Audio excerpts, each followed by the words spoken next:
Assalamualaikum warahmatullahi wabarakatuh.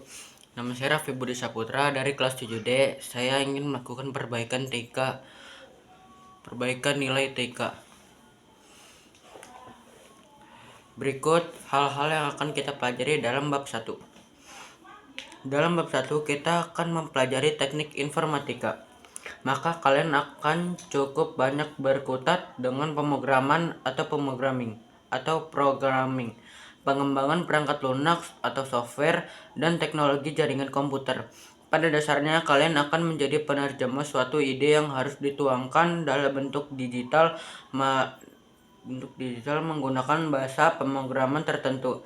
Dalam prosesnya kalian akan banyak membuat flowchart atau bagian alur. Bagaimana sebuah sistem dapat berjalan sesuai dengan fungsi dan logikanya. Tentu saja ketelitian dan keuletan menjadi karakter paling dasar yang harus kalian miliki. 1. Pentingnya belajar informatika. Teknik informatika adalah ilmu yang menginduk terhadap ilmu komputer yang secara khusus menangani permasalahan transformasi dan pengolahan data dan pemanfaatan teknologi komputer dan dengan seoptimal mungkin melalui proses-proses logika tertentu. Pada materi ilmu teknik informatika lebih banyak mempelajari dan mengkaji ilmu pemrograman dan komputasi, ilmu rekayasa perangkat lunak, dan materi teknik jaringan komputer. Berikut alasan kalian harus belajar informatika. A. Ilmu yang dipelajari. Kalian dalam mempelajari ilmu informatika akan belajar tentang merancang dan mengembangkan transformasi fakta berlambang baik berupa informasi maupun data pada mesin dengan basis algoritma komputer. Kalian akan belajar tentang computer vision, sistem cerdas, robotika, dan berbagai hal lain yang terkait dengan komputer di masa depan. Tak cukup kenal dengan artificial intelligence maupun intelligent software, tapi juga perlu tahu tentang elektronika dan mekanika. Jurusan informatika banyak dibutuhkan.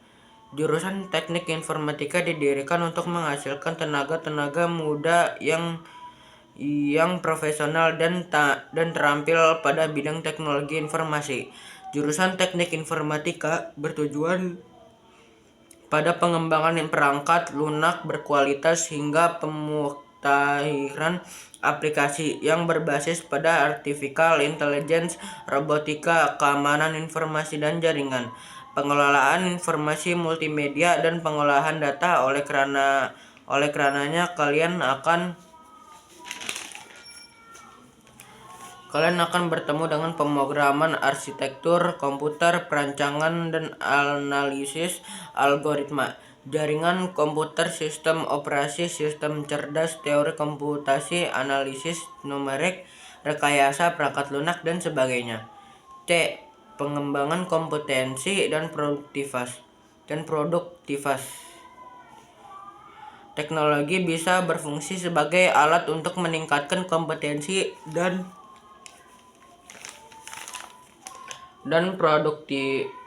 produktivitas dalam bekerja maupun kegiatan lain seperti belajar. Pada masa sekarang, tak sedikit jenis pekerjaan baru yang bertumpu pada teknologi. Bahkan pekerjaan dengan teknologi jauh mencapai hasil yang jauh lebih memuaskan dibanding bekerja dengan sistem manual. Ekspor impor tidak lagi seperti dulu, tetapi sudah bisa dilakukan dari rumah dengan bisnis online lintas benua. Informatika dan kehidupan. Salah satu jurusan yang lagi naik daun di kalangan para pelajar adalah teknik informatika. Bahkan jurusan teknik informatika menjadi salah satu jurusan paling diminati pada tahun 2022. Informatika merupakan salah satu jurusan pendidikan yang mempelajari serta menerapkan prinsip-prinsip ilmu komputer dan analisis matematis dalam perancangan, pengujian, pengembangan, dan evaluasi sistem operasi, perangkat lunak atau software, dan kinerja komputer. Dalam kata lain, bidang studi ini akan melakukan pembahasan terkait pengolahan data dengan memanfaatkan teknologi komputer yang menggunakan prinsip dan proses logika. Banyak sekali manfaat dari pelajaran teknologi informatika dan komunikasi. Peningkatan kualitas hidup makin menuntut manusia untuk melakukan berbagai aktivitas yang dibutuhkan dengan mengoptimalkan sumber daya yang dimilikinya.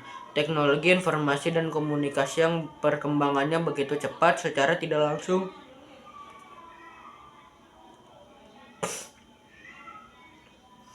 mengharuskan manusia untuk menggunakannya dalam segala aktivitasnya. Beberapa penerapan dari teknologi informasi dan komunikasi antara lain dalam perusahaan, dunia bisnis, sektor perbankan, pendidikan, dan kesehatan. 3. Informatika dan profil pelajar Pancasila. Saat membahas materi tentang berpikir komputasional, analisis data, pemrograman, dan dampak sosial informatika, kalian akan mengasah kemampuan bernalar, kritis, dan kreatif. Bagi pelajar Indonesia, karakter yang baik tersebut dirumuskan sebagai profil pelajar Pancasila yang memiliki ciri-ciri antara lain bernalar, kritis, mandiri, kreatif, dan gotong royong. Siswa memiliki kemampuan kolaboratif yang merupakan soft skill utama yang terpenting di masa depan agar bisa bekerja secara tim, kebinekaan global, dan berakhlak mulia. Selanjutnya, hal yang akan dipelajari pada TK di bab 2.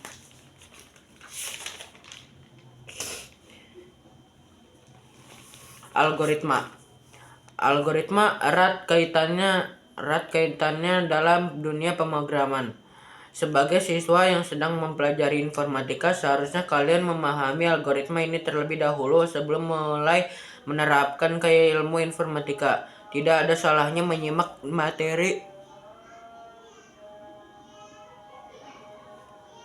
yang akan kita bahas pada bab ini.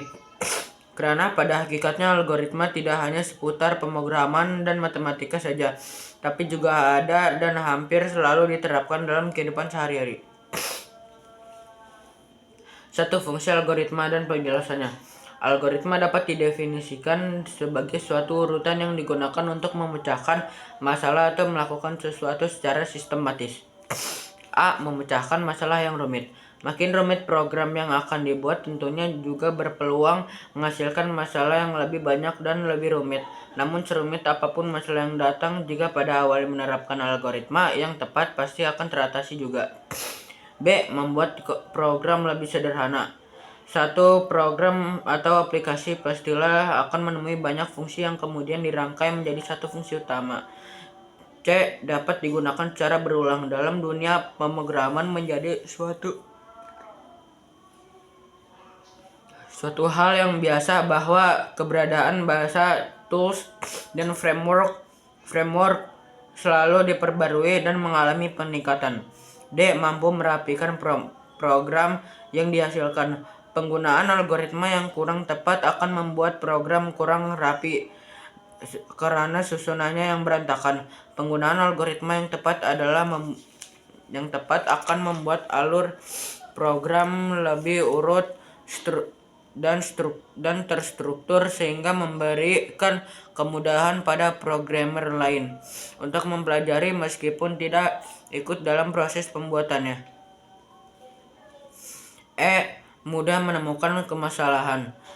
Setiap pembuatan program atau aplikasi pastilah akan menemui kesalahan. Hal ini adalah wajar dan paling sering dijumpai. 2. Jenis-jenis algoritma. Terdapat beberapa jenis algoritma yang kerap digunakan di teknologi terbaru. Algoritma brute force. Algoritma brute force pada dasarnya mencoba semua peluang sampai hasil yang dapat ditemukan. Ini adalah jenis algoritma yang paling mendasar dan paling tidak kompleks. Algoritma rekursif. Jenis algoritma ini tergantung pada rekursi. Dalam rekursi, sebuah masalah dipahami dengan memecahkan memecahkan masalah, submasalah yang jenis, dan memanggil dirinya sendiri berulang-ulang sampai masalah tersebut terurai dan dengan bantuan kondisi dasar. C. Algoritma pemrograman dinamis. Jenis algoritma ini juga disebut teknik memorisasi. Dalam hal ini dasarnya adalah untuk menyimpan hasil yang baru ditentukan agar mencoba tidak memikirkannya berulang-ulang. Algoritma divide and conquer.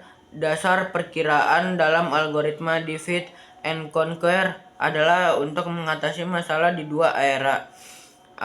Bagian pertama yaitu mempartisi masalah menjadi submasalah yang sama. 3. Pemrograman algoritma. Kalian dapat menganggap pemrograman algoritma sebagai resep yang menggambarkan kemajuan spesifik yang diperlukan komputer untuk menangani masalah atau mencapai suatu tujuan. 4. Notasi algoritma. A. Notasi deskriptif. B. Notasi bagan alir atau flowchart. C. Notasi menggunakan pseudocode. 5. Optimal penjodolan.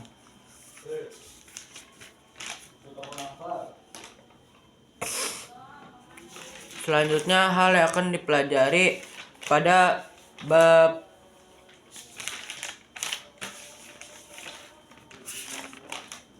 pada bab 3 yaitu teknologi informasi dan komunikasi.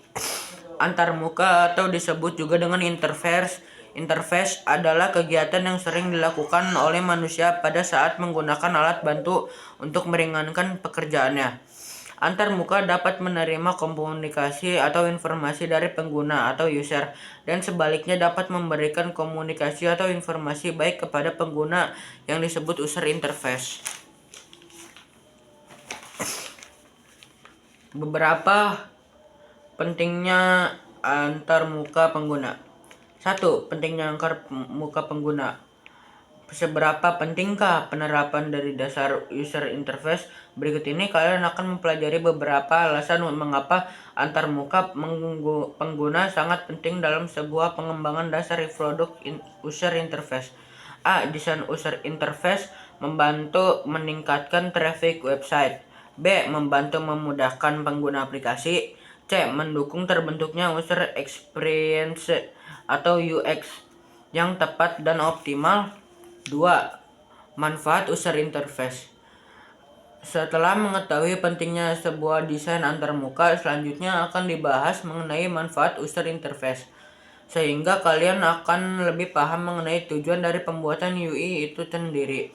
A. Memudahkan dalam proses interaksi dengan penggunaan user. B. Meningkatkan branding sebuah perusahaan.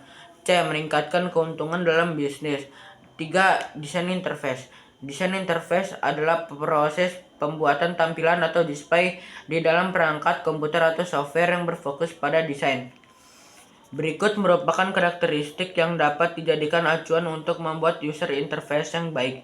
A. Jelas. Kejelasan dalam desain merupakan elemen yang sangat penting dalam pembuatan desain user interface. Tujuan utama dalam tampilan user interface adalah agar pengguna mengeksplorasi sistem yang kamu buat dengan lancar. B. Singkat. Singkat merupakan kunci utama dalam sebuah tampilan UI, namun jangan sampai kamu terjebak dengan penjelasan yang panjang dan membuat penggunaan pusing. B. Familiar. C. Familiar. Banyak desainer membuat desain UI pada tampilan websitenya menjadi sebuah tampilan yang intuitif. Apa maksudnya dari intuitif? Maksudnya adalah layout yang dapat dimengerti secara natural hanya dengan menggunakan perasaan.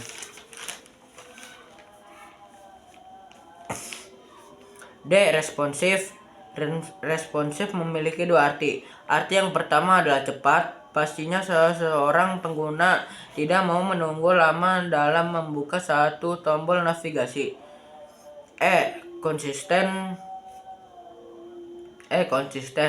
F. Efisien. G. Forgiving. H. Menarik. 4. Tipe-tipe user interface. A. Command line interface atau CLI. B. Graphical user interface atau GUI. C. Direct manipulation. D. Menu selection. E. From file in atau pengisian from. 5. Membuat interface. A. Pemodelan interface. B. Memilih interface elements. C. Merancang interface. 1.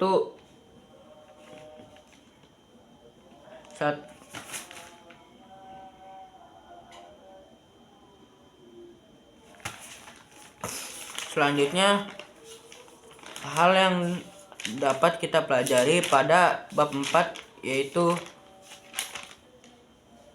sistem komputer.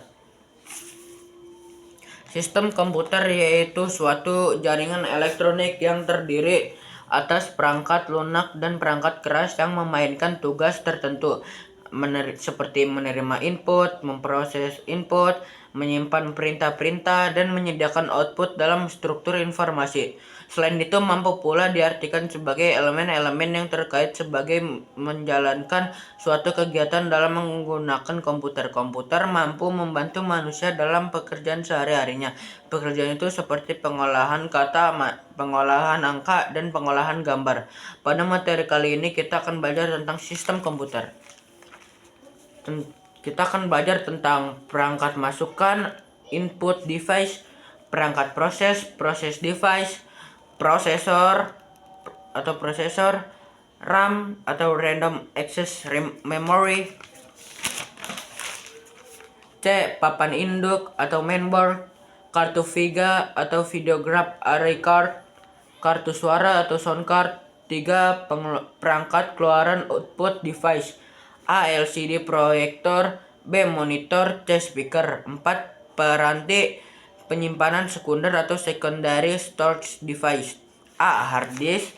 B. Disket optik, CD dan DVD. C. Disket atau floppy disk, flash disk. 5. Perangkat tambahan peripheral device. A. Modem, modulator, demodulator. B. Pemindai atau scanner. C. Hub atau switch. D. Kartu jaringan network interface card. E. Mikrofon atau mikrofon.